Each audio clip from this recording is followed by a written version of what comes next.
Hello and welcome back to another episode of the Weekly Brief. My name is Brianna Nibbs and I will be bringing you this week's latest coverage on the news. There's a lot of breaking news that I really wanted to get into, but first let's start with some national news. As the FBI is on a massive search for Brian Laundrie, the fiance of the missing woman Gabby Petito, an autopsy report has recently confirmed Gabby Petito's death is ruled as a homicide. The 22-year-old was last seen in late August with Brian in Wyoming, where a text message was sent to her family in which they believe she was not the one who wrote it. As of now, police don't know where Brian Laundrie is. However, neighbors say that they have seen Laundrie's family loaded their camper in their truck before leaving in what is believed to be a camping trip.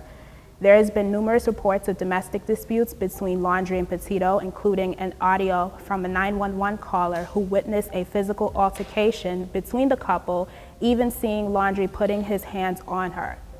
Other witnesses include a woman who told CNN that she and her boyfriend had saw a commotion as both Brian and Gabby left a restaurant in Wyoming. The FBI has asked for the public's help in locating Brian Laundrie.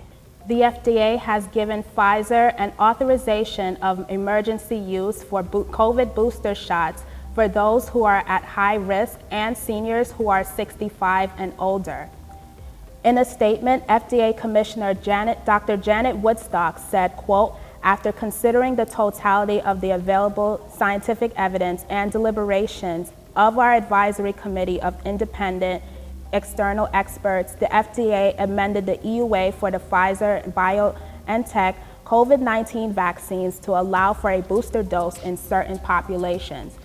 She went on to say, such as healthcare workers, teachers, and daycare staff, and grocery workers, and those who are in homeless shelters or prisons, among others.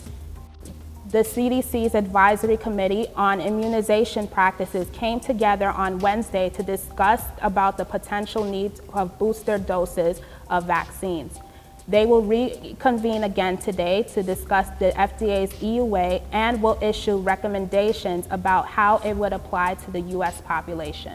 Top U.S. diplomat for Haiti, Daniel Foote, has resigned today. In a letter obtained by NBC News, he blamed the Biden administration on, quote, "inhumane, counterproductive decision to deport thousands of Haitian refugees." He later said that his own recommendations have been ignored and dismissed. This comes after more than 15,000 Haitian migrants converged on a border bridge in Del Rio, Texas, last week.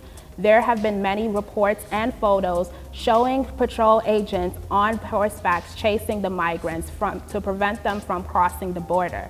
President Biden said in a press conference on Tuesday that the administration will get it under control. Over 1,000 Haitian migrants have been deported back to Haiti, and a total of 4,000 of them have either been deported or moved to other processing centers along the border. The State Department spokesperson said that the U.S. government will work with the Haitian government to, quote, "strengthen democratic governance and the rule of law, increase inclusive economic growth, and improve security and the protection of human rights in Haiti." Democrats on Capitol Hill are currently facing tough decisions on President Biden's infrastructure bill as the September 27th deadline is around the corner. Many Democrats, including AOC, said that they wouldn't vote on the bill if the Senate does not pass the $3.5 trillion reconciliation bill. Disagreements have still remained the same on the bill as moderates and progressives are divided over the scale spending. Moderate Democrats such as Senator Joe Manchin and Senator Kyrsten Sinema has said that the $3.5 trillion is too much.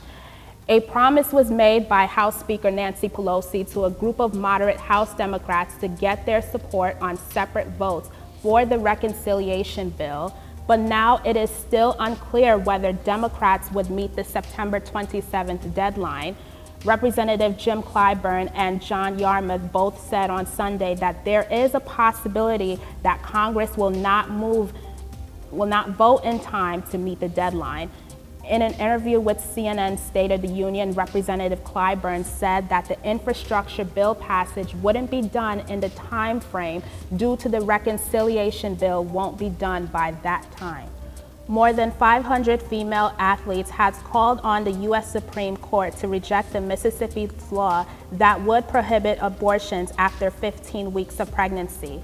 In an amicus brief that was filed on Monday, the athletes stated that the importance of, quote, bodily integrity and decisional autonomy to their careers and women's sports.